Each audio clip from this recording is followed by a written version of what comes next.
Le soleil de fin d'après-midi projetait de longs rayons orangés à travers la fenêtre de la cuisine alors que Marshall Kane se gara dans l'allée de sa maison en banlieue de Portland. Ses épaules le lançaient après une journée de 10 heures, penché sur une table à manger sur mesure dans son atelier d'ébénisterie. La sueur collait encore aux plis de ses mains, malgré un lavage soigneux. Si vous avez aimé la vidéo, n'oubliez pas de vous abonner à ma chaîne, d'activer les notifications, de laisser un like et un commentaire sous la vidéo. Marshall coupa le moteur et resta un instant immobile, remarquant la voiture d'Era, garée de travers. Celle de Brun, le cabriolet élégant qu'il avait payé, était garée juste à côté. Quelque chose dans son ventre se noua. Les voir toutes les deux à la maison en même temps, en général, ça n'annonçait rien de bon. Il poussa la porte d'entrée, portant une petite boîte à bijoux en bois qu'il avait fini pour Era. Une offrande de paix, bien qu'il ne sache même pas pourquoi il cherchait à faire la paix. Il était temps que tu rentres, lança la voix d'Era, tranchante dans le silence. Elle se tenait dans l'embrasure de la cuisine, les bras croisés, ses ongles manucurés enfoncés dans ses avant-bras. Ses cheveux blonds tirés en un chignon strict. Ses lèvres pincées en une ligne froide. Marshall posa ses clés sur la table d'entrée. Je devais finir la table des Miller. J'ai promis une livraison pour demain. Ton précieux atelier. Tes précieux clients. Toujours ta priorité, cracha Era, sa voix montant d'un cran à chaque mot. Marshall poussa un soupir et posa la boîte à bijoux sur la table. Ces clients paient notre crédit immobilier. Ne fais pas comme si tu me rendais service. Hurla TL. 20 ans, Marshall. 20 ans que je supporte ta distance émotionnelle, ton besoin de tout contrôler. Ta mère avait raison. Brun apparut en haut des escaliers, silhouette fine appuyée contre la rampe. À 20 ans, elle avait les traits acérés et la présence imposante d'Era. Tu n'es jamais là. Et quand tu le es, tu ne dis presque rien. Marshall leva les yeux vers sa fille, notant le petit sourire narquois qu'elle lui adressait. Cela ne te regarde pas, Brun. Bien sûr que si, répondit-elle en descendant les marches, chaque pas pesé, assuré. Cela nous touche tous. Maman porte cette famille sur ses épaules pendant que toi, tu te caches dans ton petit atelier. Marshall garda une expression neutre, même s'il sentait quelque chose se briser à l'intérieur. Brun avait toujours pris le parti d'Era, mais dans sa voix maintenant, il y avait du mépris. Une nouveauté douloureuse. Tu devrais l'entendre pleurer, ajouta Brun en se plaçant aux côtés d'Era. Mais tu ne sais rien de ça, n'est-ce pas? Trop occupé avec ton précieux bois. La présence de Brun semblait renforcer Era. Tu crois que pourvoir financièrement suffit? Tu n'es qu'une coquille vide, Marshall. Un distributeur automatique sur pattes. Moi, j'ai besoin d'un mari, pas d'un colocataire qui grogne et disparaît. Marshall resta parfaitement immobile, son visage figé, imperméable à la tempête. Des années d'entraînement chez les Marines lui avaient appris à rester calme sous le feu. Rien à dire? Railla Brun. Comme d'habitude. Maman et moi, on se dit tout. Elle me confie des choses que tu n'imaginerais même pas. Elle échangea un regard lourd de sous-entendu avec Era, un regard qui glaça le sang de Marshall. Era avança, le doigt pointé dans l'air. Tu es pathétique. Tu crois que ton silence est une force? C'est du vide. Tu n'es rien. Sa voix monta jusqu'à un cri. Tu es ingrat. Pars. Et ne reviens jamais. Le silence retomba brutalement sur la maison. Marshall regarda tour à tour sa femme et sa fille, notant comment elles formaient un front uni, soudés dans leur rejet. 20 ans de mariage. 20 ans à protéger, à pourvoir, à aimer du mieux qu'il pouvait. Sans dire un mot, il reprit ses clés, laissa la boîte à bijoux sur la table, se retourna et sortit. Il ne claqua pas la porte. Il la referma doucement derrière lui. Il monta dans son camion et s'éloigna. Dans le rétroviseur, il les vit, debout derrière la vitre, le regard fixé sur lui. Elles attendaient sûrement qu'il s'effondre. Qu'il revienne, implorant, prêt à leur offrir l'explosion émotionnelle qu'elles exigeaient. Elles pouvaient attendre longtemps. La cabane était nichée au cœur d'un bosquet de sapins de Douglas, à un demi-kilomètre du voisin le plus proche. C'était son grand-père qui l'avait construite de ses propres mains, dans les années 1950, un monument à l'autosuffisance qui avait forgé l'enfance de Marshall. Après la mort de ses parents, c'est là que le vieil homme l'avait élevé, lui apprenant à fendre le bois, chasser le cerf et affronter les épreuves de la vie sans jamais se plaindre. Marshall gara son camion près du perron usé par le temps et resta un moment à regarder la cabane. Il n'y était pas venu depuis des mois. Trop occupé par l'atelier. Trop occupé à essayer de satisfaire Hera avec plus d'argent, plus de choses, plus de ce qu'elle disait vouloir. La clé était toujours là, suspendue à un clou sous l'avancée du toit, là où son grand-père l'avait toujours cachée. À l'intérieur, l'air sentait le pain et les souvenirs anciens. Marshall actionna l'interrupteur principal, et une simple lampe au plafond illumina le mobilier rudimentaire, un canapé en cuir usé, une table en bois avec 4 chaises, un poêle en fonte. Il fit un feu avec les bûches empilées sur le porche arrière. Les flammes léchèrent le chêne sec tandis que Marshall s'asseyait sur le canapé, laissant son esprit dériver vers le passé. Il avait rencontré Hera à 33 ans, tout juste sorti des marines, encore meurtri par la perte de son grand-père. L'atelier de menuiserie était encore jeune à l'époque, et il travaillait 18 heures par jour pour le maintenir à flot. Hera était entrée un jour, cherchant une étagère sur mesure. Il se souvenait de la manière dont elle avait effleuré le grain d'une table basse en frêne qu'il venait d'achever. Ses doigts suivaient les lignes du bois avec admiration. « Vous avez des mains d'artiste », lui avait-elle dit. Personne ne l'avait jamais appelé artiste auparavant. Dans les marines, on louait sa précision, sa discipline, sa capacité à exécuter les ordres sans broncher. Son grand-père admirait sa rigueur, sa résilience, sa détermination silencieuse, mais jamais son art. Hera avait rempli les vides de sa vie de couleurs et de sons. Son rire, ses avis tranchés, son énergie inépuisable, tout cela l'avait envoûté. Quand elle lui avait annoncé sa grossesse, 6 mois après leur rencontre, il l'avait demandé en mariage sur le champ. Brun était né 3 mois plus tard, un peu en avance, avaient dit les médecins. Marshall ne s'était jamais posé de questions. Aujourd'hui, assis dans la cabane de son grand-père, écrasé par le poids d'une vérité qu'il avait toujours soupçonnée mais jamais voulu affronter, Marshall faisait face à ce qu'il refusait de nommer depuis des années, la vie qu'il avait construite était une illusion. La famille pour laquelle il avait tout sacrifié, n'était pas vraiment la sienne. Le feu crépitait. Marshall se leva pour rajouter une bûche. Il bougeait avec la précision méthodique qui définissait tout ce qu'il faisait, sans geste superflu, sans mouvement inutile. Dans une petite chambre, il retrouva le vieux coffre de son grand-père. À l'intérieur, quelques vêtements qui lui allaient encore, quelques livres, et un journal en cuir qu'il avait gardé pendant sa première année en tant que maréchal civil.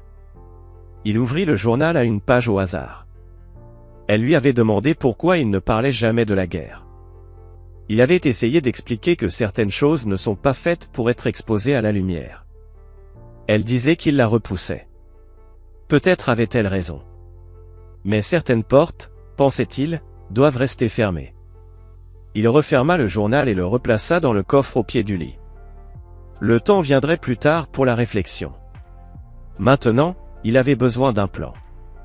Marshall sortit son téléphone et passa 3 appels à sa banque, à un détective privé qu'il avait utilisé pour vérifier les antécédents de potentiels partenaires commerciaux, et à un avocat spécialisé dans les divorces.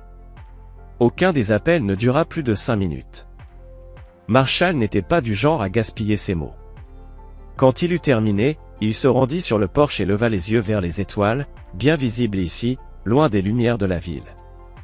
Son grand-père disait toujours qu'on reconnaît le vrai caractère d'un homme non pas à la façon dont il agit quand tout va bien, mais à sa manière de réagir quand le monde montre les crocs.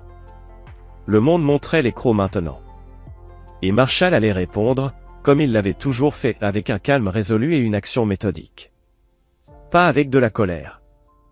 Pas avec des supplications. Mais avec la froide et inexorable force de la vérité. 3 semaines passèrent avant que Marshall n'entende parler d'eux. La notification arriva alors qu'il sculptait une tête de lit complexe pour un client. Besoin de parler. Pourquoi tu as arrêté de payer mes frais de scolarité? J'ai des factures. Maman dit que tu es mesquin. Marshall lut le message de Brin 2 fois, puis posa son ciseau et appela son avocat. Tout est en ordre? Tout est prêt, Monsieur Kane, répondit la voix nette et professionnelle de Curtis Delanne. Le dépôt a été accepté par le tribunal hier. J'ai le dossier complet prêt comme vous l'aviez demandé. Je passerai le chercher dans 1 heure.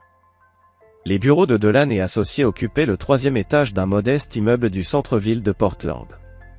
Curtis Delanne, un homme soigné dans la cinquantaine aux cheveux poivre et sel, tendit à Marshall un lourd dossier noir et une clé USB. Tout est là, dit Delanne. Les résultats ADN sont sans équivoque. Les enregistrements de surveillance sont horodatés et authentifiés.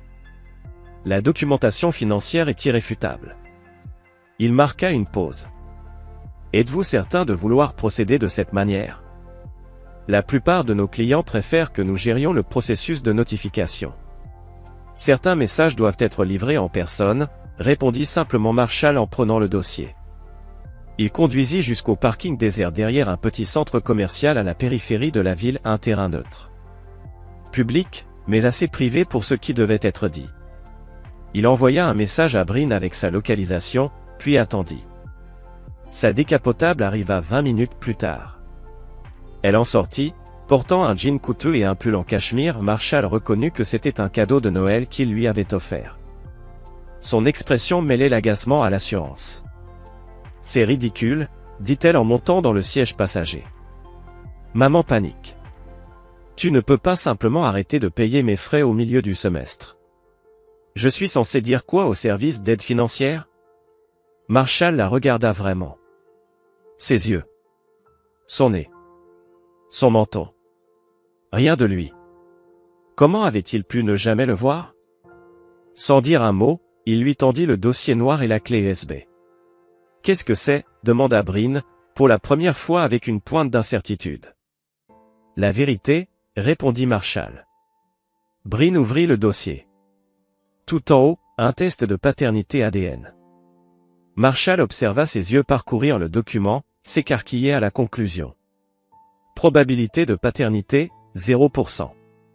C'est faux, dit-elle, mais sa voix tremblait. Tu as fabriqué ça parce que tu es en colère contre maman. Continue de lire, dit Marshall.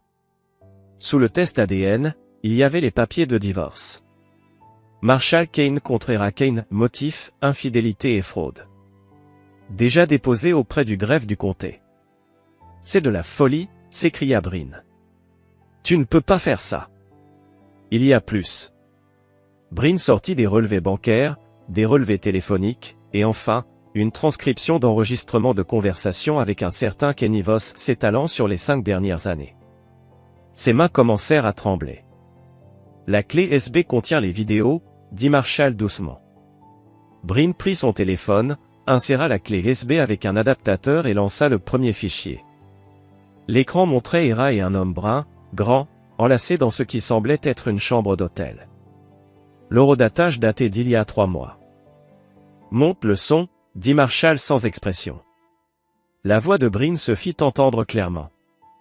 Marshall travaille tard encore. Il ne rentrera pas avant minuit. On a tout le temps. Bryn arrêta la vidéo, le visage rougi. Je ne veux pas voir ça. Et c'est celle du 12 février, suggéra Marshall. Tu es dedans. Les doigts de Bryn tremblaient en cherchant le fichier. La vidéo montrait la façade de la maison de Marshall et Era. On y voyait Bryn ouvrir la porte d'entrée, regarder autour d'elle nerveusement, puis faire signe à quelqu'un hors champ. Un instant plus tard, Kenny Voss monta rapidement l'allée. Bryn l'accueillit avec une accolade, puis pointa l'étage du doigt. Ils rirent tous les deux avant de disparaître à l'intérieur. La vidéo continua un instant, captant leur voix.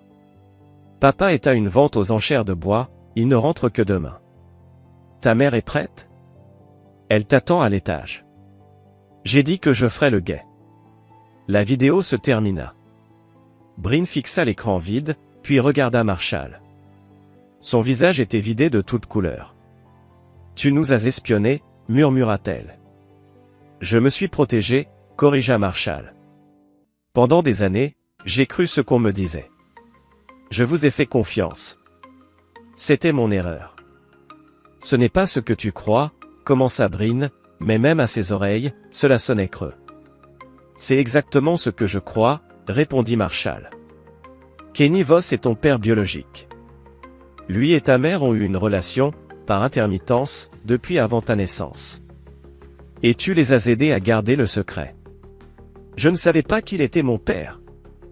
S'empressa-t-elle de dire. Maman ne m'a jamais dit ça. Mais tu savais le reste, dit Marshall, la voix plate. Tu l'as aidé à me mentir. Tu m'as regardé travailler 60 heures par semaine pour financer ton éducation, ta voiture, ton train de vie. Et tout ça pendant que vous riez dans mon dos. La rébellion de Bryn s'effondra. Les larmes coulèrent sur ses joues. Et maintenant? Maintenant tu sais pourquoi les paiements se sont arrêtés, dit Marshall. Tu n'es pas ma fille. Tu es le problème de Kenny. Marshall, s'il te plaît. Je t'ai soutenu pendant 20 ans, croyant que tu étais à moi. Ça s'arrête aujourd'hui. Les larmes de Bryn se transformèrent en sanglots. Je suis censé faire quoi maintenant? Aller où? Marshall mit le moteur en marche. Ce n'est plus mon problème. Tu ne peux pas juste m'abandonner, cria Bryn. J'ai fait une erreur. Je suis désolé. Marshall la regarda une dernière fois. Tu as aidé ta mère à planter le couteau. Tu n'as pas le droit de jouer la victime. Tu repars de zéro. Comme moi. Bryn rassembla le dossier et la clé USB avec des mains tremblantes. Début de la narration vidéo en style dramatique, voix posée et émotive. Et elle est descendue du camion. Marshall l'observait dans le rétroviseur pendant qu'il s'éloignait.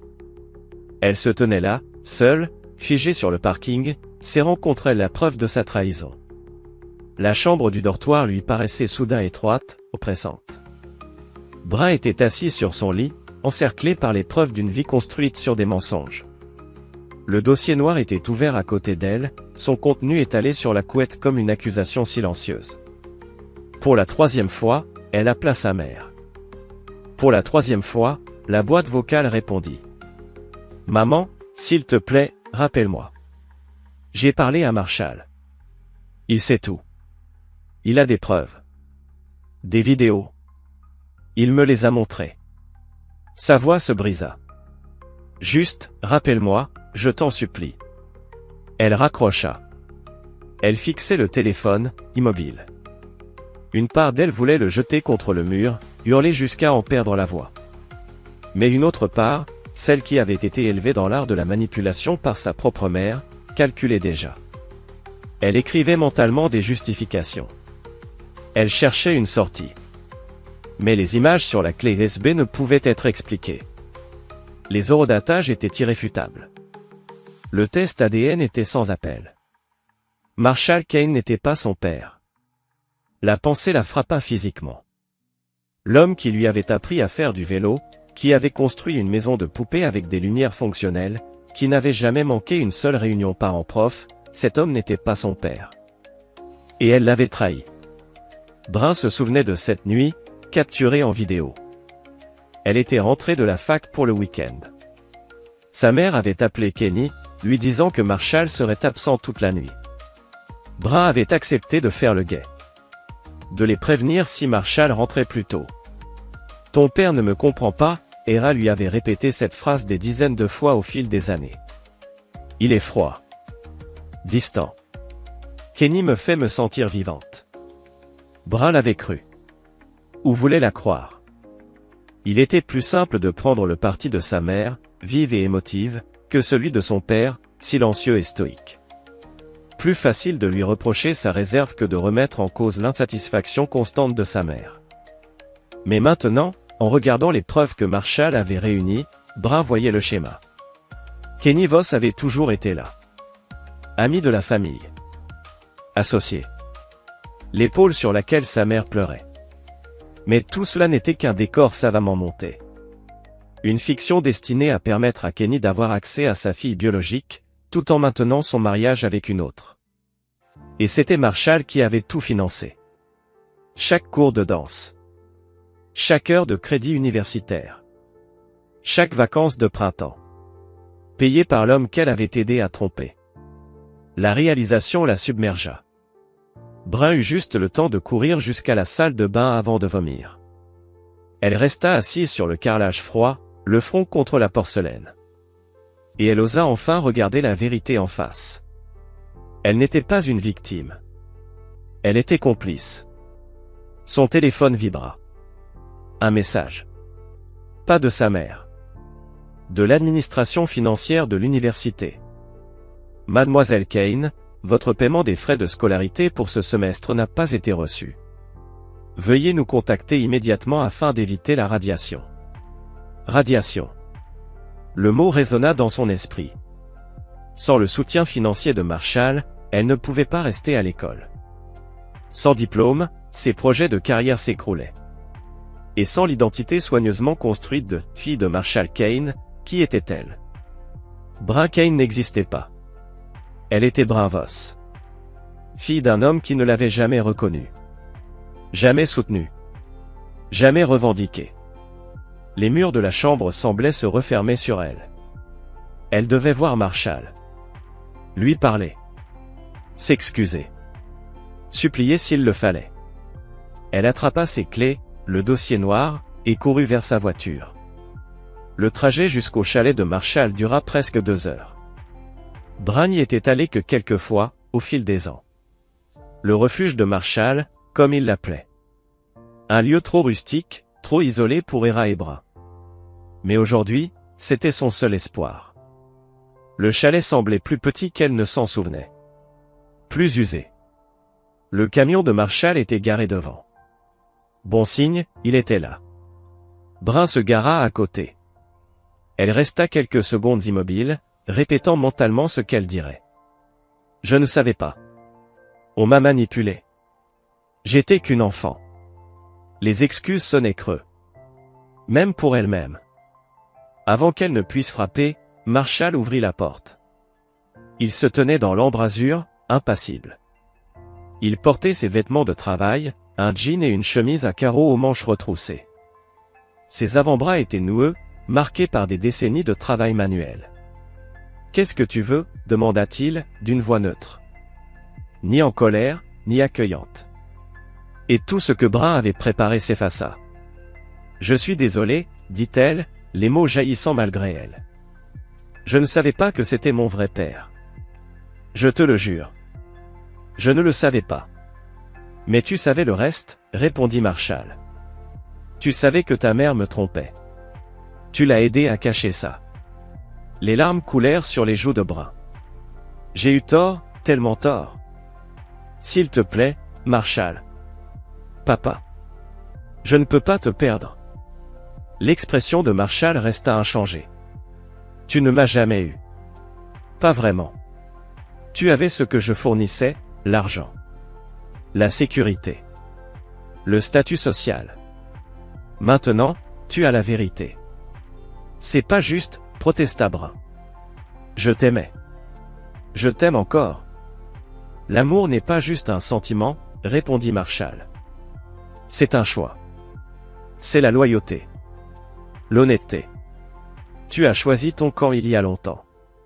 Je ferai tout, supplia Bryn. Tout pour réparer ça. Dis-moi juste ce que je dois faire. Marshall la fixa longuement. Tu l'as aidé à enfoncer le couteau. Tu ne peux pas jouer la victime maintenant. Tu repars de zéro. Comme moi. Puis il ferma la porte. Bryn resta figé sur le perron, les larmes coulant librement. S'il te plaît, murmura-t-elle en frappant à la porte. Ne fais pas ça. Je vais où maintenant? Je fais quoi? À l'intérieur, elle entendait Marshall bouger. Mais il l'ignorait. Bryn glissa contre la porte, s'assit sur le perron et éclata en sanglots. La façade qu'elle avait si bien construite toute sa vie, fille populaire, bonne élève, petite princesse à son papa, s'effondrait autour d'elle. Elle était Bryn Voss, désormais. Et Bryn Voss n'avait rien. Et l'entreprise individuelle de la boutique a toujours appartenu à Hara. Elle n'a jamais voulu en faire partie quand j'ai commencé. Elle disait que c'était trop risqué. Son nom n'apparaît sur aucun document officiel de l'entreprise. Gouin siffla. Elle n'a pas réfléchi, n'est-ce pas? Pas plus que Kenny, répondit Marshall. Il détourne de l'argent de la ville depuis des années. De petites sommes, bien dissimulées, mais il les utilise pour financer des voyages avec Hera. Comment le sais-tu? Marshall ouvrit un autre dossier et tendit à Gwen une pile de documents financiers. Kenny supervise le budget des loisirs de la ville. Chaque trimestre depuis 5 ans, entre 5 000 et 10 000 $ ont été alloués à des « projets spéciaux » qui n'existent pas. Gwen feuilleta les documents, les yeux grands ouverts. Marshall, c'est explosif. Si ça s'ébruite, la carrière de Kenny est finie. Il pourrait même être poursuivi. Je sais, dit Marshall doucement. Quelle est la prochaine étape, alors? Marshall retourna à sa chaise berçante, reprenant le papier de verre. L'audience est prévue pour la semaine prochaine. Laissons d'abord la justice faire son travail. Ensuite, ses mains glissèrent sur le bois, effaçant chaque imperfection avec soin. Ensuite, la vérité sortira. Toute la vérité. Le perron du tribunal était bondé de visages familiers quand Marshall arriva. Curtis Dolan l'attendait à l'entrée, une mallette à la main. Il y a du monde, nota Dolan en regardant la foule. Les nouvelles vont vite dans les petites villes. Marshall scruta les visages. Hera se tenait en haut des marches, entourée d'un groupe de femmes. Mara Kendrick avait passé un bras protecteur autour de ses épaules. Hera était habillée sobrement d'un tailleur bleu marine, les cheveux tirés en arrière, le maquillage discret. L'image parfaite de l'épouse trahie. Kenny Voss était à quelques mètres, en grande conversation avec le maire. En voyant Marshall approcher, il leva les yeux. Son expression était un masque soigneusement élaboré d'inquiétude et de désapprobation. « Prêt ?» demanda Dolan. Marshall acquiesça. « Mettons fin à tout cela. » Ils traversèrent la foule sans prêter attention au chuchotement. Le dos droit, le regard fixé devant lui, Marshall marchait avec la détermination d'un ancien marine. Dans la salle 3, Hera et son avocate étaient déjà installés. Marshall et Dolan prirent place en face. La galerie derrière eux se remplit rapidement. Tout debout pour l'honorable juge Raymond Phelps. Le juge Phelps, un homme au visage sévère dans la soixantaine, prit place et balaya la salle du regard. Nous sommes réunis pour examiner une requête d'urgence en pension alimentaire dans l'affaire Kane contre Kane. Maître Holden, puisque vous avez déposé la requête, vous pouvez commencer. L'avocate d'Hera, une femme élégante dans un tailleur de marque, se leva. Merci, votre honneur. Ma cliente, Hera Kane, se trouve dans une situation financière critique en raison des actes de son époux, Marshall Kane. Sans préavis ni justification, Monsieur Kane a retiré son nom des comptes conjoints, transférant tous les fonds vers des comptes à son seul nom, et a cessé de subvenir aux besoins de Madame Kane. Le juge se tourna vers Marshall. Est-ce exact, Monsieur Kane? Dolan se leva. Votre honneur, permettez que je réponde au nom de mon client. Le juge acquiesça. Mon client a bien retiré son nom des comptes conjoints et transféré ses fonds personnels sur de nouveaux comptes. Cela a été fait en toute légalité, suite à la demande de Madame Kane qu'il quitte le domicile conjugal, ce qu'il a fait. Toutefois, nous contestons l'affirmation selon laquelle Madame Kane serait sans ressources. Monsieur Kane continue de gérer son entreprise et de payer toutes les factures liées à la maison où vit toujours Madame Kane. Madame Kane a besoin de fonds pour ses dépenses quotidiennes, répliqua Maître Holden. Les actes de Monsieur Kane relèvent d'un abus financier. Avant d'aller plus loin, dit calmement Dolan, il y a certains faits que la Cour devrait connaître. Il ouvrit sa mallette et en sortit un dossier volumineux. Nous avons la preuve que Madame Kane entretient une relation extra-conjugale de longue date avec Kenneth Voss, conseiller municipal. Cette relation précède même le mariage des Kane et a continué depuis. Des murmures secouèrent la salle. Hera blêmit. De plus, poursuivit Dolan, nous avons une preuve ADN confirmant que la fille des Kane, Brun, n'est pas l'enfant biologique de Monsieur Kane, mais celle de Monsieur Voss. Les murmures redoublèrent. Silence dans la salle. Tonna le juge en frappant de son maillet. Maître Holden bondit. Ces allégations sont hors sujet. Au contraire, rétorqua Dolan. Elles touchent au cœur de la requête. Madame Kane sollicite une aide d'urgence en prétendant être en difficulté financière, alors qu'elle reçoit un soutien régulier et substantiel de Monsieur Voss depuis des années. Il remit un document au greffier, qui le transmit au juge. Voici un relevé de compte au nom de Madame Kane, à la First Regional Bank. Vous constaterez que Monsieur Voss y verse $3000 par mois depuis 5 ans. Le juge examina le document, son expression se durcissant. De plus, ajouta Dolan, Madame Kane possède un bien immobilier non déclaré dans son affidavit financier. Il tendit un autre papier. Il s'agit d'un acte de propriété d'un appartement à Seaside, acheté il y a 4 ans au nom de jeune fille de Madame Kane. Ce bien est estimé à environ $800 000. Hera murmura frénétiquement à son avocate, de plus en plus mal à l'aise. Votre honneur, dit Maître Holden, ma cliente ignorait que ces éléments seraient abordés aujourd'hui. Nous avons besoin de temps pour répondre.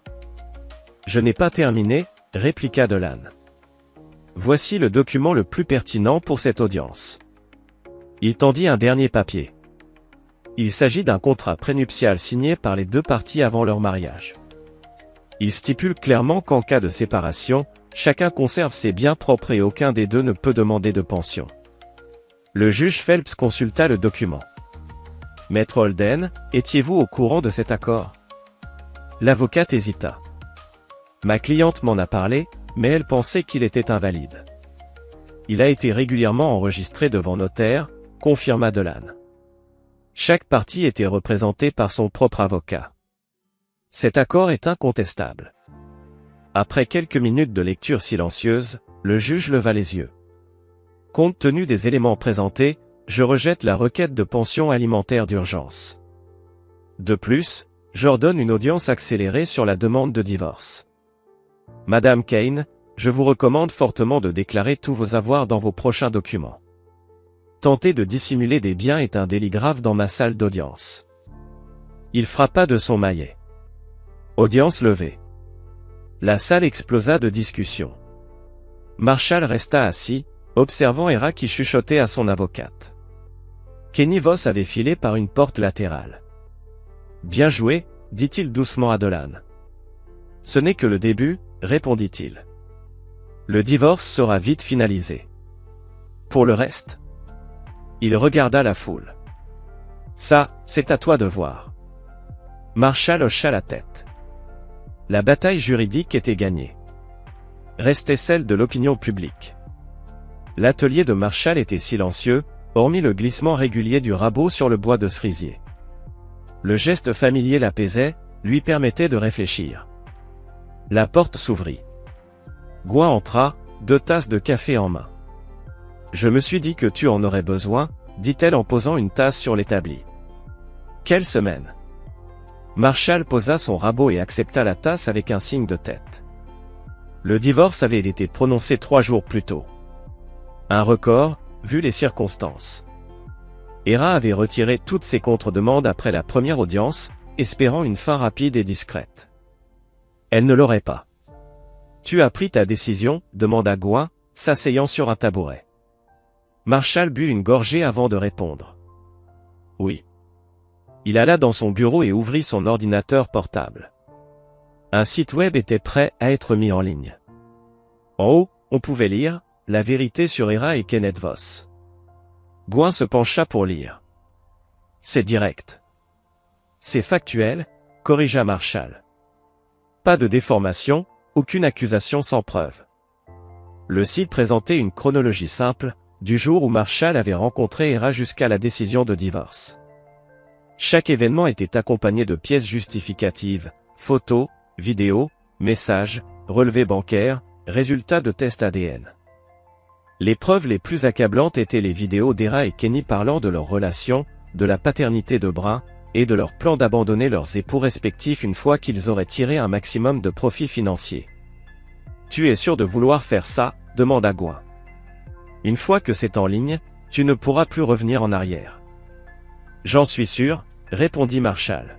« Ils ont contrôlé le narratif pendant 20 ans. Il est temps que la vérité sorte. » Il cliqua sur « Publier ». Et le site fut mis en ligne. « Et maintenant ?» demanda Gouin. Marshall referma calmement son ordinateur portable. « Maintenant, on attend. » Mais il n'eut pas à attendre longtemps. Dès le soir même, son téléphone vibrait sans relâche, inondé de notifications.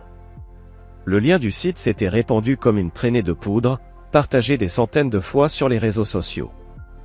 Les médias locaux l'appelaient pour obtenir des déclarations. Et d'anciens amis lui envoyaient des messages, des excuses, pour avoir cru aux rumeurs. Marshall les ignora tous. Il resta concentré, sculptant son fauteuil à bascule. La vérité parlerait d'elle-même. Il n'avait pas besoin d'en rajouter. La première à venir l'affronter en personne fut Mara Kendricks. Elle fit irruption dans son atelier le lendemain matin, le visage rouge de colère. « Comment oses-tu » hurla-t-elle. « Comment oses-tu l'humilier ainsi ?» Marshall posa ses outils, se tourna vers elle. « Je ne l'ai pas humiliée, Mara. C'est elle qui s'est humiliée toute seule. Tu n'avais pas le droit d'étaler tout ça en public. Comme quand tu disais à tout le monde que j'étais violent. Quand tu aidais à propager les mensonges disant que j'étais instable, dangereux. » Sa voix était calme. Mais son regard, dur comme la pierre. La différence, c'est que ce que j'ai partagé est la vérité, documentée. Ce que vous avez partagé, c'était une fiction, malveillante. Mara hésita. Hera était mon amie. Elle était bouleversée. Non, corrigea Marshall. Elle était démasquée. Tout comme toi. Les messages entre vous, ceux où vous planifiez comment retourner la ville contre moi. Ils sont sur le site aussi. Mara pâlit. Tu ne peux pas le prouver. C'est déjà fait, répondit Marshall. Et à moins que tu ne viennes acheter quelque chose, j'ai du travail. Mara quitta l'atelier sans un mot de plus. Tout au long de la journée, d'autres vinrent. Certains pour s'excuser. D'autres pour vérifier les faits.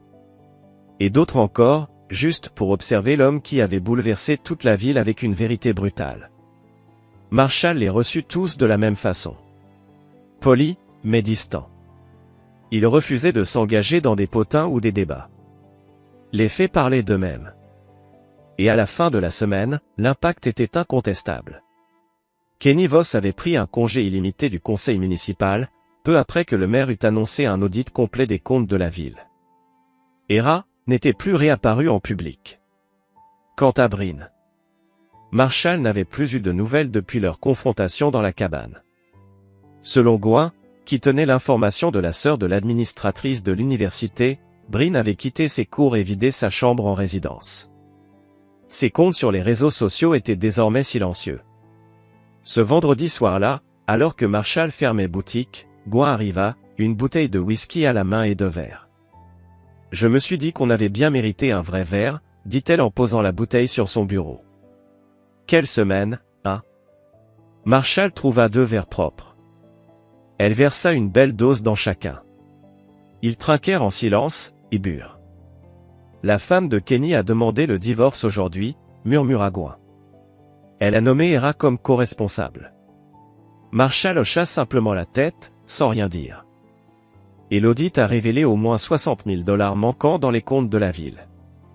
Le procureur du comté est désormais impliqué.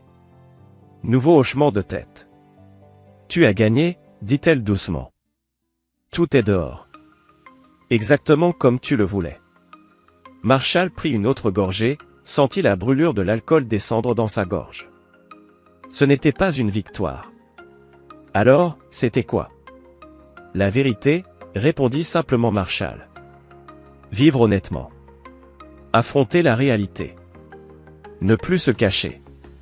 Gouin l'observa par-dessus le bord de son verre. Et maintenant? Que va-t-il se passer pour Marshall Quinn?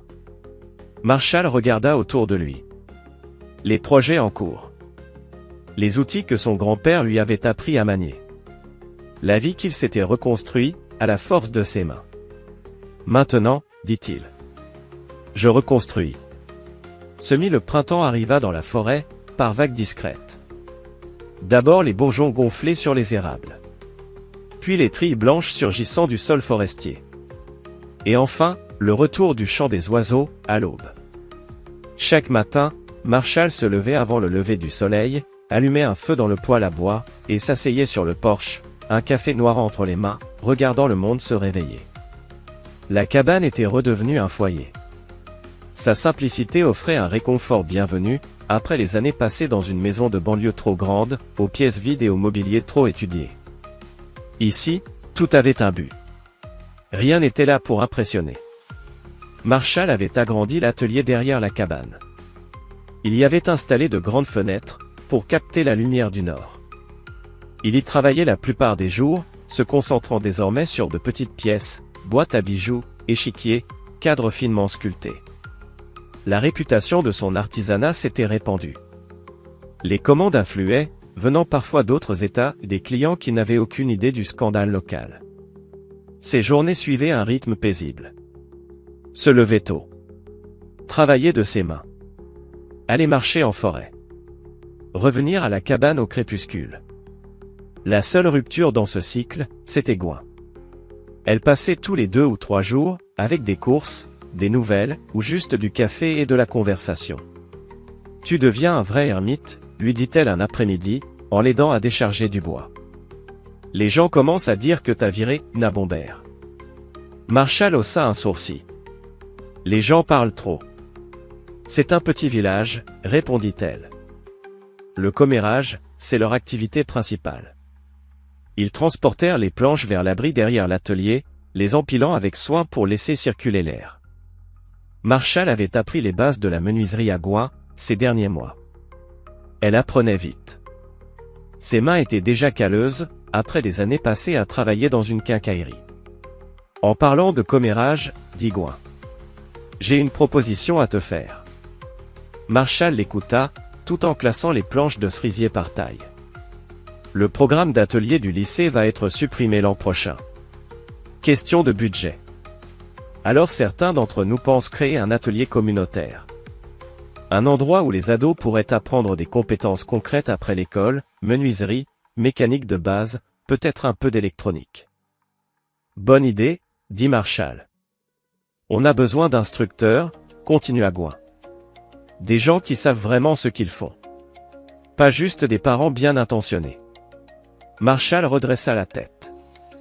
Il comprenait où elle voulait en venir. Tu veux que j'enseigne? Juste 2 après-midi par semaine, dit-elle. Ces gamins ont besoin de quelqu'un qui prenne le travail au sérieux. Quelqu'un qui puisse leur montrer comment créer quelque chose de réel. Marshall resta silencieux un long moment. L'idée de devoir faire face à des ados bruyants, distraits, curieux sans fin, le mettait mal à l'aise. Mais il se souvint de son propre grand-père. De sa patience. Et de la fierté qu'il avait ressentie lorsqu'il avait achevé son premier projet sous son regard bienveillant. « Je vais y réfléchir, » dit-il enfin. Gwen hocha la tête. Elle savait qu'il ne fallait pas insister. « C'est tout ce que je te demande. » Ils finirent d'empiler le bois, puis allèrent s'asseoir sur le porche. Marshall avait déjà posé 2 verres. Et une bouteille de bourbon. Et un rituel qu'ils avaient instauré au fil des mois, l'air du soir était frais, la forêt alentour s'approfondissait alors que tombait le crépuscule. « Comment va l'atelier » demanda Marshall, versant 2 doigts de bourbon dans chaque verre. « On survit, » dit Gwen. « Le grand magasin au bord de l'autoroute nous écrase sur les prix, mais on a des clients fidèles. Des gens qui savent faire la différence entre des outils bon marché et des bons outils. » Marshall hocha la tête. Il comprenait la lutte des petits commerces face aux géants de la distribution. Son propre atelier prospérait parce qu'il offrait ce que les industriels ne pouvaient pas, la qualité, la personnalisation, l'artisanat. « J'y pense depuis quelque temps, » dit-il au bout d'un moment. « À m'agrandir. » Gwen leva les sourcils, surprise. Marshall parlait rarement de projets futurs. Quel genre d'agrandissement? Un programme de formation, répondit Marshall. Prendre des apprentis, leur apprendre le métier, puis les aider à monter leur propre atelier. Comme une école, mais plus concrète. Pas de salle de classe, pas de manuel. Juste des outils, du bois, et de l'accompagnement. Gwen y réfléchit. Et où tu trouverais ces apprentis? Des gamins qui ne rentrent pas dans le moule universitaire. Des vétérans qui veulent apprendre un métier civil. Des gens qui ont besoin de recommencer à zéro. Marshall porta son verre à ses lèvres. Des gens qui partent de rien. Gouin capta la référence à ses paroles envers Brun. Tu penses à elle? Marshall ne répondit pas directement. Tout le monde mérite une chance de construire quelque chose qui en vaille la peine. Ils restèrent en silence, ensemble, tandis que la nuit enveloppait la cabane. Enfin, Gouin se leva pour partir. Pense au programme pour le lycée, dit-elle. Ces jeunes auraient besoin de quelqu'un comme toi. Marshall hocha la tête. J'y penserai. Après son départ, il resta sur le perron, écoutant les bruits de la forêt nocturne. L'idée de transmettre, de perpétuer les compétences que son grand-père lui avait enseignées, mûrissait en lui depuis des mois. Non par sentimentalisme ni par générosité, mais par lucidité, l'artisanat devenait un art perdu. Et peut-être, même s'il ne l'admettait pas à voix haute, par besoin de construire quelque chose de plus durable que des meubles. Créer un héritage qu'on ne pourrait pas lui retirer. Le lendemain matin, Marshall se rendit en ville pour la première fois depuis des semaines. Le magasin de bricolage était calme à son arrivée, seuls quelques clients flânaient dans les rayons. Gouin leva les yeux, surprise en le voyant entrer. Je ne m'attendais pas à te voir aujourd'hui. Pour le programme du lycée, dit-il sans préambule. Je vais le faire. 2 après-midi par semaine, comme tu as dit. Le visage de Gouin s'illumina d'un sourire. C'est super. Ces jeunes auront de la chance de t'avoir. À une condition, ajouta Marshall. On se concentre sur les gamins en difficulté. Ceux que tout le monde a déjà abandonnés. Gouin acquiesça lentement, comprenant. Ceux qui partent de zéro. Exactement, dit Marshall. Ceux qui en ont le plus besoin. Le café était en effervescence à l'heure du déjeuner quand Brun Voss, désormais Brun Kane, s'approcha du comptoir du manager. Ses anciens vêtements de marque avaient laissé place à un jean et un simple t-shirt. Ses ongles jadis manucurés étaient courts et sans vernis. Je viens pour le poste de serveuse, dit-elle à la responsable, une femme dans la quarantaine au regard fatigué. J'ai rempli une candidature en ligne. La gérante, dont le badge indiquait « Diane », jeta un coup d'œil à son ordinateur. Brun Voss. Laisse-moi retrouver ça. Elle fronça les sourcils devant l'écran. Vous êtes étudiante à Portland State? Je l'étais, corrigea Brun. J'ai dû arrêter. Aucune expérience professionnelle. Le froncement de sourcils de Diane s'intensifia. Même pas un petit boulot au lycée? Brun sentit ses joues rougir. Non, je me concentrais sur les études et les activités extrascolaires. Diane paraissait sceptique. On préfère les candidats avec de l'expérience, mais on manque de personnel. Quand pourriez-vous commencer? L'espoir se ralluma dans la poitrine de Brun. Immédiatement. Je peux faire n'importe quel horaire. Diane tapa sur son clavier, puis son expression changea. Ah. Je vois. Le ventre de Brun se noua. Elle savait ce qui allait suivre. Je suis désolé, dit Diane, plus froide. On ne pourra pas vous proposer ce poste. S'il vous plaît, souffla Brun. J'ai vraiment besoin de ce travail. Je travaillerai dur, je vous le promets. Je n'en doute pas, répondit Diane sans croiser son regard. Mais on cherche quelqu'un avec plus d'expérience. Bonne chance pour votre recherche. Brun acquiesça mécaniquement et quitta le café, ajoutant ce refus à sa longue liste, 14 candidatures, 14 versions de la même réponse. Certaines plus directes que d'autres. Vous n'êtes pas cette fille du scandale en ligne? On n'engage pas les menteuses ici. La fille de Kenny Voss? Non merci. Le site que Marshall avait créé était devenu viral dans leur petite communauté. Tout le monde connaissait désormais l'histoire, la liaison secrète de plusieurs décennies, la fraude à la paternité, la manipulation financière. Kenny Voss faisait face à des accusations pour détournement de fonds. Aïra était partie vivre à Seattle, chez des proches. Et Brun était seule. Elle avait quitté l'université lorsqu'il était devenu évident qu'elle ne pourrait pas payer les frais. Son emploi sur le campus avait disparu en quelques jours. Le directeur de département avait vu le site web et décidé qu'elle ne convenait plus. Ses amis avaient cessé de répondre à ses appels. Son ex-petite amie avait bloqué son numéro après que ses parents lui aient interdit de la revoir. Désormais, elle vivait dans un minuscule studio en périphérie de Portland, payant le loyer avec les derniers restes de ses économies. Dans 3 semaines, elle serait sans ressources. En rentrant chez elle, elle trouva un avis d'expulsion scotché à sa porte, retard de paiement. Dernier avertissement. Elle l'arracha, entra et s'assit sur son matelas. Une caisse en plastique servait de table et de chaise. Un sac de voyage contenait ses affaires. Elle alluma son vieil ordinateur portable, le seul objet de valeur qu'elle n'avait pas encore vendu. Par désespoir, elle tapa « Changement de nom légal Oregon ». Le résultat affichait une procédure coûtant environ 300$ plus des frais de publication. Brun avait exactement 342,17$. Elle pouvait recommencer. Devenir quelqu'un d'autre. Quelqu'un sans ce poids de scandale et de trahison. L'idée fit son chemin, prenant racine. Le lendemain matin, elle retira 300$, remplit les documents au tribunal, et publia l'annonce dans le journal. Dans 30 jours, Brun Voss cesserait d'exister. Brun Kane allait renaître.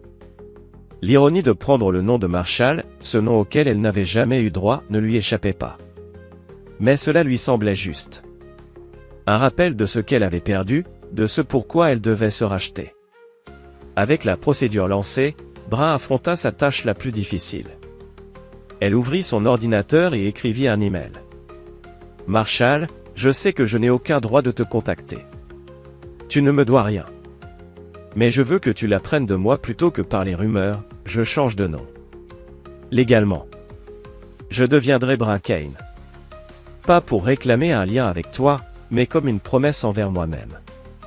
Une promesse de vivre selon les valeurs que tu m'as montrées, honnêteté, responsabilité, intégrité.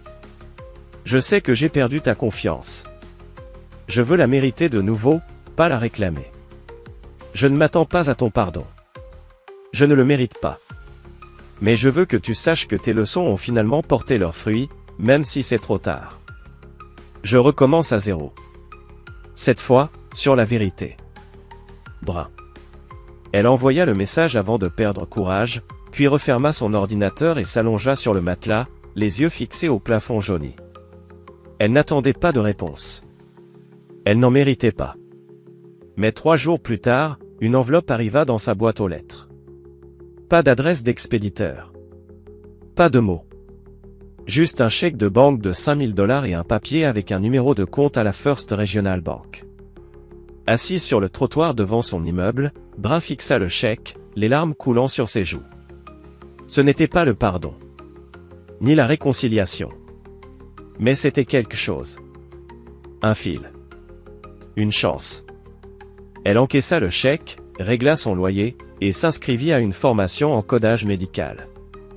Un métier concret, une voie praticable. Elle étudiait la nuit, travaillait des petits boulots le jour. Et lentement, elle reconstruisait.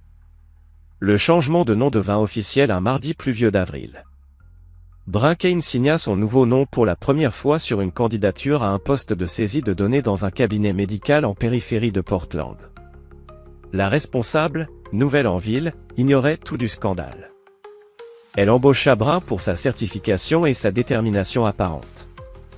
Brun s'investit pleinement. Arrivait tôt, restait tard. Acceptait toutes les tâches. Elle vivait frugalement. Épargnait. Le compte que Marshall avait ouvert recevait des dépôts réguliers. Jamais de gros montants. Jamais de messages. Mais suffisamment pour l'aider à tenir. Elle n'en gaspilla pas un centime. 3 mois après son embauche, elle passa à temps plein, avec des avantages. 6 mois plus tard, elle s'inscrivit à des cours du soir pour terminer son diplôme. Elle trouva un petit appartement plus près de son travail, paya ses factures à temps, commença à bâtir un historique de crédit. Elle suivait les nouvelles locales, les rares allusions à Marshall qu'elle entendait de collègues ignorant son lien avec lui. Son programme de mentorat pour jeunes en difficulté attirait l'attention. Son artisanat avait été mis en vedette dans un magazine régional. Il avait reconstruit sa vie. Elle aussi essayait. 1 an, jour pour jour après avoir reçu le chèque, Brun envoya son premier remboursement, un mandat de 500 $, adressé à Marshall. Pas de mots. Pas besoin d'explication. Juste un début. Un geste pour rétablir l'équilibre. Elle ne s'attendait pas à une réponse. Et n'en reçut pas. Mais les dépôts sur son compte continuèrent. Et Bra comprit le message silencieux, ce n'était pas une question d'argent. C'était une question de responsabilité. De devenir la personne qu'on prétend être. Repartir de zéro. Et construire quelque chose de vrai. Et les équipements manquants, le bureau du procureur de l'État s'était impliqué, élevant l'affaire d'un simple scandale local à une question criminelle potentielle. Monsieur Voss, dit le maire depuis son siège à la table du conseil. Le conseil accepte votre démission. Avez-vous une déclaration à faire? Kenny jeta un coup d'œil autour de la salle, son regard fuyant celui de Marshall. Je tiens à m'excuser auprès de la ville pour toute irrégularité qui aurait pu se produire pendant mon mandat. Je maintiens que toutes mes erreurs étaient non intentionnelles. Quelqu'un dans l'assemblée cria, « Vous nous avez volé !» Le maire frappa son maillet. Ordre. Monsieur Voss, vous pouvez vous retirer. Kenny rassembla ses papiers avec des mains tremblantes et se hâta de quitter le podium. En passant devant la rangée de Marshall, leurs regards se croisèrent brièvement. Kenny détourna le regard en premier. La réunion se poursuivit avec d'autres affaires, mais l'assemblée se clairsema considérablement après la démission de Kenny. Marshall et Gouin restèrent, écoutant le conseil discuter du programme d'atelier communautaire qui avait été l'objectif de Marshall pendant les 6 derniers mois. Les résultats parlent d'eux-mêmes, disait le surintendant des écoles. Les taux de présence sont en hausse, les problèmes disciplinaires sont en baisse et plusieurs élèves ont même décroché des emplois à temps partiel grâce à leurs nouvelles compétences. Un membre du conseil demanda, les dons privés couvrent la majorité des dépenses. Le surintendant expliqua, Monsieur Kane fournit l'expertise et une grande partie de l'équipement sans frais pour le district. Les regards se tournèrent vers Marshall qui hocha la tête en signe de reconnaissance. Eh bien, je pense que nous pouvons tous convenir que c'est exactement le genre de programme dont notre communauté a besoin, dit le maire. Je propose que nous allouions des fonds pour l'étendre l'année prochaine. La motion fut adoptée à l'unanimité. Lorsque la réunion fut levée, plusieurs personnes s'approchèrent de Marshall pour lui serrer la main ou lui offrir des mots de reconnaissance. Il accepta leur louange avec des hochements de tête silencieux, mal à l'aise sous la tension mais satisfait du succès du programme. Dehors, l'air nocturne était frais, marqué par l'automne précoce. Marshall et Gouin marchaient vers leur véhicule stationné, discutant des résultats de la réunion. « Tu es devenu un héros local », observa Gouin. Le maître artisan qui guide les jeunes en difficulté. Marshall secoua la tête. « Juste un enseignant. Des compétences que mon grand-père m'a apprises. »« Ce n'est pas juste ça, » insista Gouin. « Tu donnes à ces enfants un but, une direction, une chance de créer quelque chose de durable. » Avant que Marshall ne puisse répondre, une silhouette émergea des ombres près de son camion. Vallée. Elle paraissait plus mince qu'il ne s'en souvenait, son apparence jadis parfaite montrant maintenant des signes de stress, des cernes sous ses yeux, des lignes autour de sa bouche. Ses vêtements de marque avaient été remplacés par des habits plus simples. « Marshall, dit-elle, sa voix inhabituellement hésitante. « On peut parler ?» Marshall jeta un coup d'œil à Gouin qui haussait les sourcils, silencieuse. « C'est bon, lui dit-il. Je t'appellerai demain. » Gouin acquiesça et continua vers sa voiture. Cependant, Marshall remarqua qu'elle ne partait pas immédiatement, gardant un œil sur lui pour s'assurer qu'il allait bien. « Que veux-tu, Hera ?» demanda Marshall, se tournant vers son ex-femme. « J'ai entendu dire que tu vas bien, dit-elle. Le programme de mentorat, l'expansion de ton entreprise. Je suis heureuse pour toi. » Marshall attendit, sachant qu'il y avait plus. « Je ne vais pas bien, » continua-t-elle, sa voix se brisant. Kenny fait face à des accusations. Sa femme lui a pris tout ce qu'il avait dans le divorce et moi. Elle fit un geste vague en direction de sa personne. J'ai touché le fond. Que veux-tu, répéta Marshall. Seul, dit-elle, le mot difficile à prononcer. Juste assez pour repartir de zéro, quelque part où personne ne me connaît. Marshall la regarda, cette femme qu'il avait autrefois aimée, autour de laquelle il avait construit sa vie. Elle semblait plus petite, d'une certaine manière. Rabaissée par les conséquences de ses propres actions. Non, répondit-il simplement. Héra cligna des yeux, clairement prise au dépourvu par ce refus direct. Marshall, s'il te plaît, je n'ai nulle part où aller. Je sais que je t'ai fait du mal. Ce n'est pas une question de mal, l'interrompit Marshall. C'est une question de choix et de conséquences. Tu as choisi ton chemin. Maintenant tu fais face aux conséquences. C'est tout. La voix d'Héra se durcit, un aperçu de son ancienne personnalité réapparaissant. 20 ans ensemble et tu ne m'aides même pas quand je suis désespéré? On n'a pas été ensemble 20 ans, la corrigea Marshall. On a partagé une maison, un compte bancaire, un cercle social, mais tu étais avec Kenny tout ce temps. C'est ton choix. Tu te régales, n'est-ce pas? Héra prit un ton amer, me voir abattu, alors que toi, tu es le héros de la ville. Je ne me régale pas de ta souffrance, dit Marshall, mais je ne me sens pas responsable de l'alléger non plus. Et Brun, tenta Héra, prenant un autre angle. Tu as eu des nouvelles d'elle? Tu sais ce qu'elle traverse à cause de ce que tu as fait? Ce que j'ai fait? Marshall haussait un sourcil. J'ai révélé la vérité, tu l'as créée. C'est ta fille, dans tous les sens qui comptent. Non, répondit Marshall fermement. Ce n'est pas ma fille, et ça ne l'a jamais été. Ce n'était qu'un autre mensonge que tu m'as dit. À moi, à elle, à toi-même. Le visage d'Héra se tordit. S'il te plaît, Marshall. Je t'en supplie, juste assez pour repartir. Marshall la regarda longuement, se souvenant de la femme qui était entrée dans son atelier il y a des années, qui avait touché le grain de son travail avec une apparente appréciation, qui semblait voir en lui quelque chose qui valait la peine d'être aimé. Est-ce que tout cela avait été réel? Peu importe maintenant. J'aide quelqu'un à repartir, dit-il enfin. Juste pas toi. Il déverrouilla son camion et monta dedans, laissant Héra debout sur le parking. En s'éloignant, il jeta un dernier regard dans son rétroviseur et aperçut Gouin qui s'arrêtait près d'Héra, baissant sa vitre pour lui parler. Même dans la faible lumière, il pouvait voir la colère dans la posture de Gouin, la défense des épaules d'Héra. Marshall se dirigea vers son atelier plutôt que vers la cabane. À l'intérieur, il ouvrit son ordinateur portable et accéda à son compte bancaire en ligne. Le compte qu'il avait établi pour Brun montrait une activité régulière, des dépôts et des retraits, des factures payées, de petites économies qui s'accumulaient.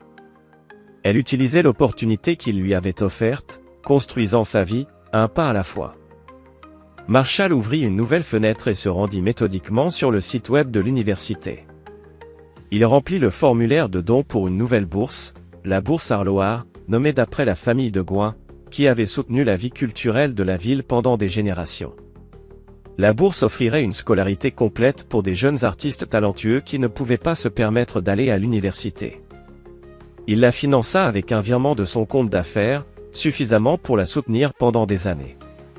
Sous les critères de sélection, il spécifia que les candidats devaient seulement démontrer du talent et un besoin financier, sans mention de caractère, sans clause de moralité, juste une opportunité offerte sans jugement, à ceux qui commencent à zéro. Le système de candidature serait administré par l'université, les récipiendaires anonymes pour lui, mais Marshall avait inclus une disposition particulière, priorité serait donnée aux candidats de leur ville et des communautés avoisinantes. Il compléta la transaction, ferma son ordinateur portable, éteignit les lumières de l'atelier. Demain, il dirait à Gouin pour la bourse, nommée en l'honneur de sa famille. Elle protesterait, essayerait de lui donner tout le mérite, mais il insisterait pour dire que ce n'était pas une question de reconnaissance.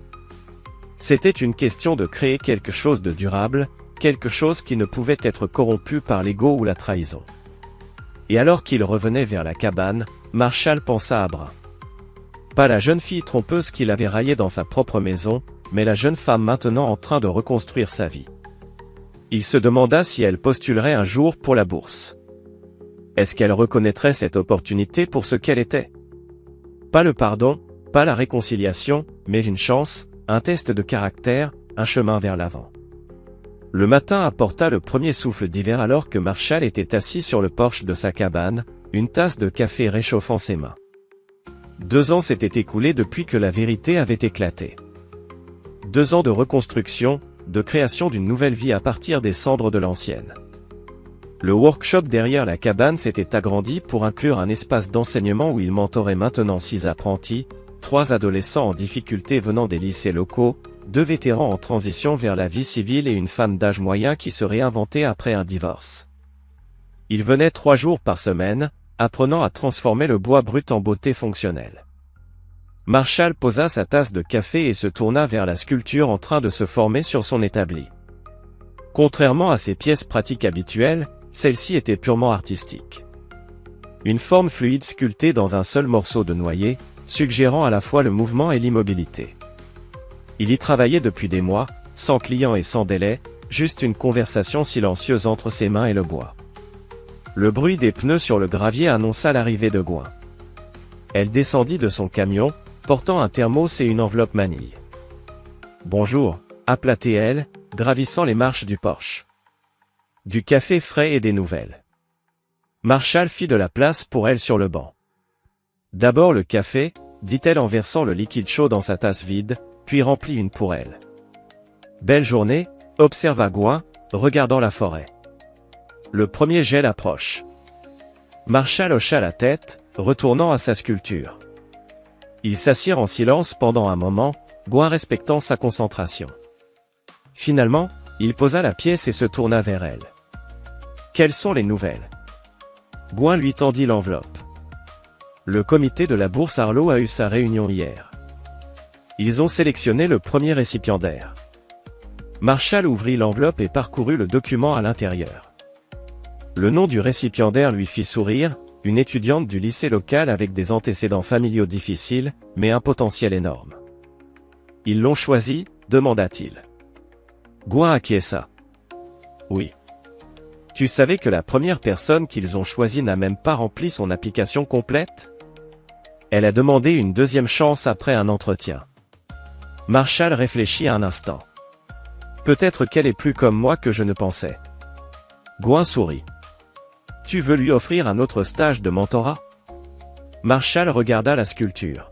« Je crois que ça pourrait l'aider. » Le vent souffla à travers les arbres, portant l'air froid de l'hiver, et Marshall sentit une certaine paix en sachant que, même dans ses erreurs, il avait créé un espace pour la rédemption.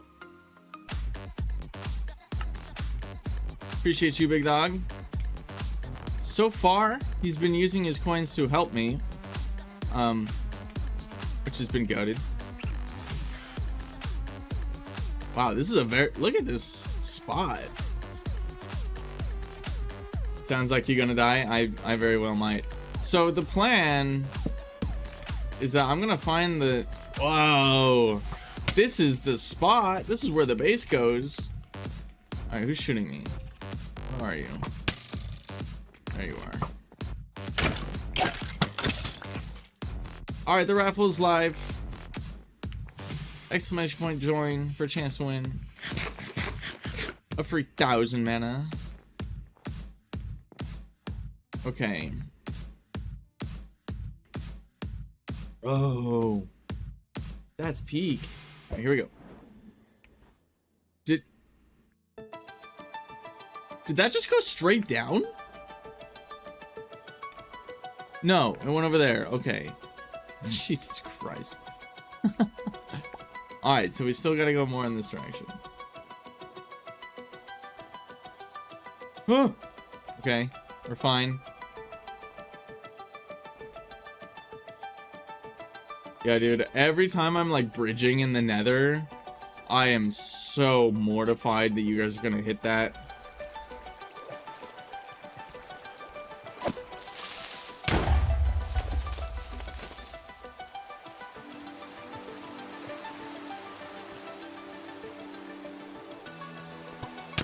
Ouch. Cherry blossoms.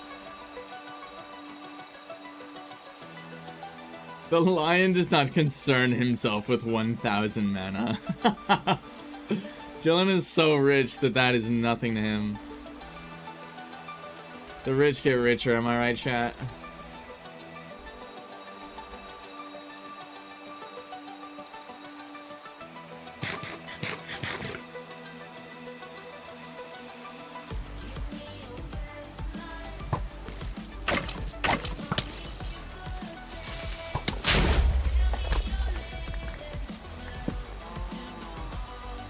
This is a banger. Big fan of the song. Oh, there goes Philip. I can't stop winning. He won the roulette and the raffle. This fucking guy. Alright, there needs to be an investigation done here. These poly market trades are not adding up. Oh! Okay, we're here. We're close, gamers.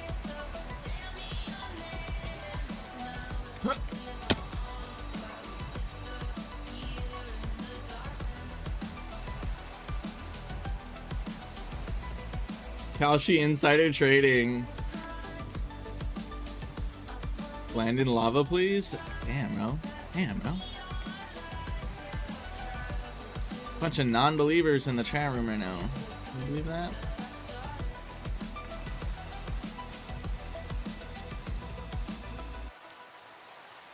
And we're close.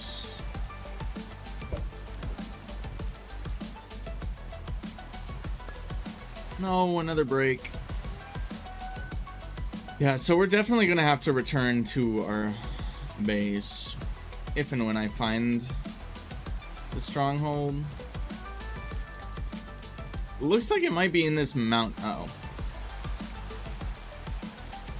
Might be somewhere in this mountain, which I'm not loving. Welcome back, Garfield. No worries, bro.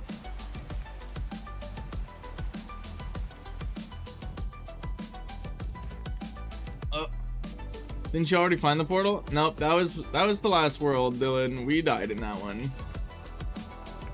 We died immediately.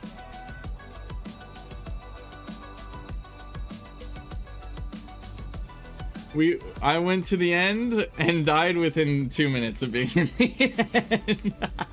It was bad. It was really not a good look.